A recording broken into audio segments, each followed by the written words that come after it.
Nous sommes à présent en plateau avec Anna Waknin et Sarah Hazan, les deux fondatrices de Babbler. Bonjour Anna, bonjour Sarah. Bonjour. Alors vous avez fondé Babbler qui propose de digitaliser les relations presse et vous avez notamment édité plusieurs infographies sur le marché de relations presse, sur la relation entre les communicants et les journalistes, et vous constatez qu'il y a un dysfonctionnement entre les deux, ils ne se comprennent plus vraiment aujourd'hui. Oui, c'est ça. En fait, les journalistes sont sursollicités d'emails, souvent des emails qui sont d'ailleurs pas personnalisés. Plus de 3 à 500 emails par jour reçus par les journalistes, à peine 3% qui sont ouverts et 1% auxquels ils répondent. Donc clairement, il y avait un dysfonctionnement dans les moyens de communiquer entre les journalistes et les communicants chez les marques. Parce que d'un côté, du coup, les communicants font du mass mailing, ils envoient au plus de gens possible pour être sûr d'avoir une retombée presse, et de l'autre côté, les journalistes n'en peuvent plus d'avoir énormément de mails dans leur boîte mail, non personnalisés, j'imagine, et qui alimentent en continu. Oui, alors bon, tout le monde ne travaille pas comme ça, mais oui, la grosse tendance du marché ces 5-10 dernières années a été vers ça.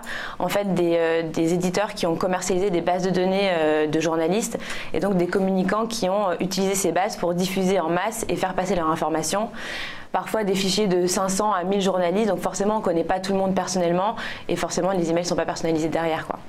Et alors du coup, il y a une réglementation qui est arrivée récemment qui s'appelle la réglementation RGPD. Et alors ce qu'on découvre quand on va sur le site de Babbler, c'est que les journalistes pensent à utiliser la RGPD eux aussi. Tout à fait. En fait, très simplement, comme ils reçoivent des emails qui ne les concernent pas et que ça spamme leur boîte mail et ça les handicape dans leur manière de travailler au quotidien, ils sont prêts à 27% à avoir recours à la RGPD s'ils sont trop spammés par les communicants. Et alors ce qu'on découvre également, et alors ça pour le coup on peut un petit peu plus s'y attendre, effectivement, que les journalistes cherchent de l'exclusivité, donc ils aimeraient qu'on leur donne une information spécifique, alors que de l'autre côté, évidemment, les relations presse aimeraient être sur plusieurs médias et avoir le plus grand écho possible. Oui, parce que l'intérêt du journaliste, la base de son travail, c'est quand même d'aller chercher une information exclusive et de la proposer à ses lecteurs. Donc forcément, s'il reçoit la même information que tout le monde au même moment, il ne peut pas faire ce travail-là, quoi. Et alors comment est-ce qu'on peut expliquer ce déséquilibre, le fait qu'ils travaillent ensemble, ils se parlent toute la journée, et pourtant en fait les attentes sont très différentes et ils auront du mal à communiquer comme ça? C'est juste l'évolution du métier, en fait. C'est-à-dire qu'il y a 10 ans, il y a 15 ans, l'attachée de presse, elle avait un carnet d'adresses de journalistes qu'elle connaissait tous personnellement, et les informations, elle les faisait passer via des petits déjeuners, en discutant au téléphone, en se rencontrant physiquement. Aujourd'hui, en fait, les médias sont tellement nombreux et tellement de nouveaux médias se créent au quotidien que c'est très compliqué d'entretenir toutes ces relations de manière humaine, en fait. Et donc l'alternative email est venue compenser ça. Sauf qu'en réalité, même si on envoie un email à 1000 journalistes, les journalistes qui sont vraiment concernés par la news et ceux qui vont vraiment la reprendre, c'est peut-être 5 ou 10% de ce fichier-là. Donc autant prendre le temps d'entretenir des relations avec ces gens-là plutôt que de leur envoyer des emails non personnalisés, en fait. Parce qu'il y a moins de proximité, du coup, il est très facile de tomber justement dans la facilité et d'aller vers le plus grand nombre, alors qu'il faudrait plutôt entretenir son réseau de journalistes quand on est communicant. Tout à fait. En fait, c'est juste que l'écosystème médiatique s'est énormément digitalisé et qu'il y a beaucoup trop de cibles pour pouvoir les entretenir humainement. En revanche, si on commence à travailler plus le ciblage et se dire finalement, plutôt que tout le monde parle de ma news, je préfère qu'il y ait 5-10 journalistes vraiment clés qui en parlent chacun avec des angles différents, je rentre dans une relation qui est beaucoup plus personnelle, et là je vais pouvoir obtenir des articles beaucoup plus intéressants. Donc il faut aussi éduquer les clients sur l'intérêt finalement pour une marque, c'est pas forcément la quantité d'articles obtenus, mais c'est la qualité des articles qui sont rédigés sur eux, quoi.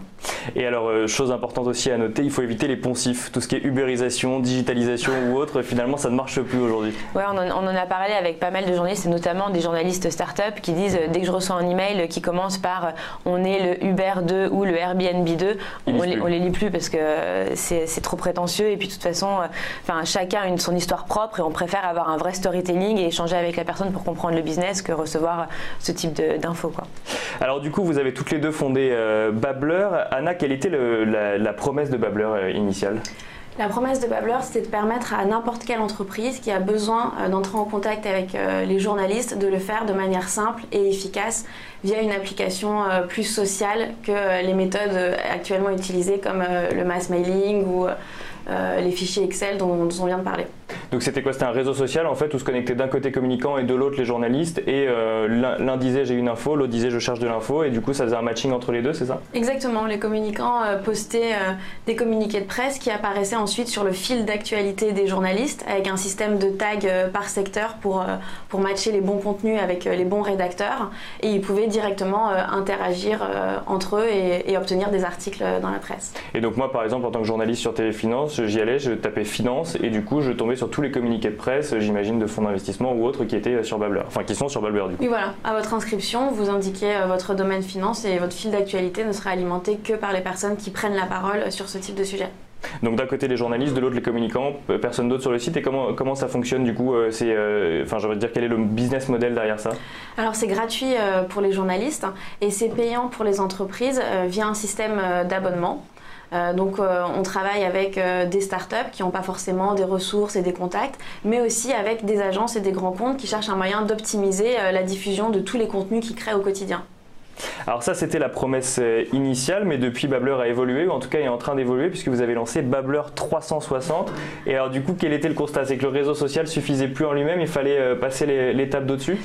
Exactement, on a voulu un peu renforcer la plateforme, notamment pour la partie du marché que sont les agences et les grands comptes, qui eux ont déjà leurs propres contacts et qui ont beaucoup de contenu à créer.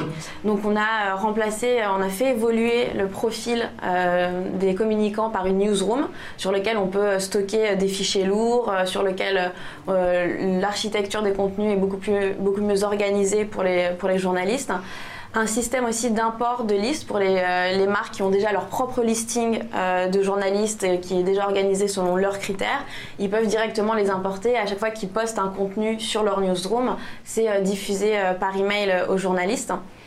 Et puis, donc en fait vous allez internaliser la newsroom qui était du coup faite avant un peu artisanalement dans l'entreprise. Là pour le coup vous la proposez directement à l'entreprise. Voilà, on la propose directement à nos clients.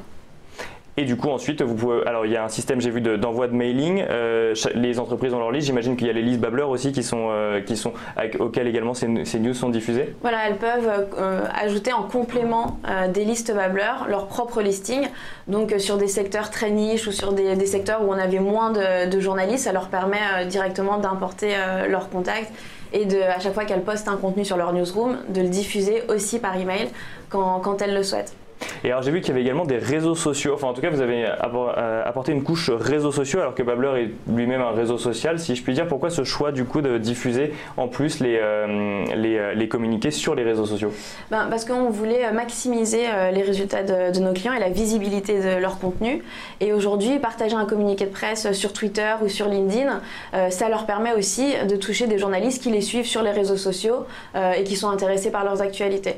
Donc ça nous a paru assez logique, et puis c'était aussi une demande de nos clients et des journalistes de pouvoir retrouver les communiqués de presse facilement sur Twitter. Donc c'est aussi un ajout qu'on a fait. Parce qu'on en revient du coup au marché, c'est vrai qu'on n'en parlait pas tout à l'heure, les journalistes cherchent beaucoup d'informations aujourd'hui sur les réseaux sociaux. Alors c'est peut-être un poncif ce que je suis en train de dire, mais... Oui, effectivement. En fait, il y a plusieurs sources d'informations. Donc, il y a effectivement les communiqués de presse qu'ils reçoivent de la part des communicants. Et maintenant, avec toutes ces histoires de fake news, c'est vrai que les journalistes vont aussi s'informer et vont creuser leur sujet sur les réseaux sociaux, via Google, via des recherches, etc. Donc, ils ont des sources de recherche de contenu qui sont très variées.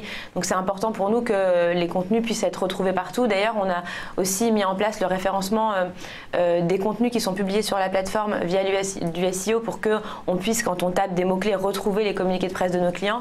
Donc l'idée c'est vraiment, comme disait Anna, de maximiser la visibilité des contenus que nos marques publient sur la plateforme en fait. Et alors qu'avant c'était vraiment plus fermé et réservé aux journalistes inscrits et seulement eux pouvaient avoir accès à ces contenus là quoi. Donc là du coup c'est ouvert pour le permettre de rayonner le plus possible et avec du coup une stratégie adaptée à ce qu'on s'est dit tout à l'heure avec les bonnes pratiques à connaître quand on veut s'adresser à des journalistes. Oui, puis c'est aussi une question d'optimisation du temps parce qu'en fait le communicant aujourd'hui il fait plus que des RP, il fait aussi de l'influence, il étudie aussi les réseaux sociaux, enfin en tout cas il travaille dessus.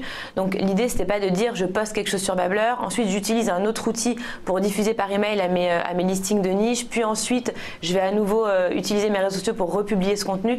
Là ils ont un outil qui est vraiment complet et depuis cet outil ils peuvent communiquer, faire rayonner leur visibilité sur tous les réseaux qu'ils utilisent quoi. Alors on a parlé de Babbler 360, est-ce qu'il y a d'autres évolutions à venir? Déjà vous êtes combien aujourd'hui chez Babbler?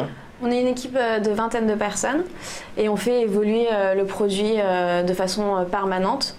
Et oui, bien entendu, il y a aussi d'autres évolutions qui vont arriver sur le produit, notamment un usage mobile, puisque les journalistes sont des nomades, ils ont besoin d'accéder à l'information facilement de n'importe où. Donc on travaille sur le développement de ces fonctionnalités.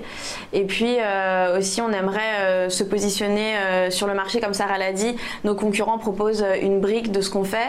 Donc on veut vraiment créer un usage 360 sur lequel on peut gérer ses contenus, ses campagnes et ses contacts au même endroit.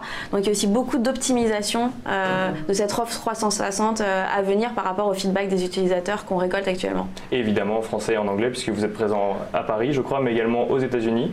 Oui, donc on a participé au programme d'accélération Techstars l'année dernière et on a une plateforme en français et en anglais, ce qui permet à nos clients de communiquer à l'international dans différentes langues et donc d'adresser différents marchés. Différents marchés, très bien. Merci beaucoup Anna Waknin et Sarah Hazan. Je rappelle donc que vous êtes les deux fondatrices de Babbler.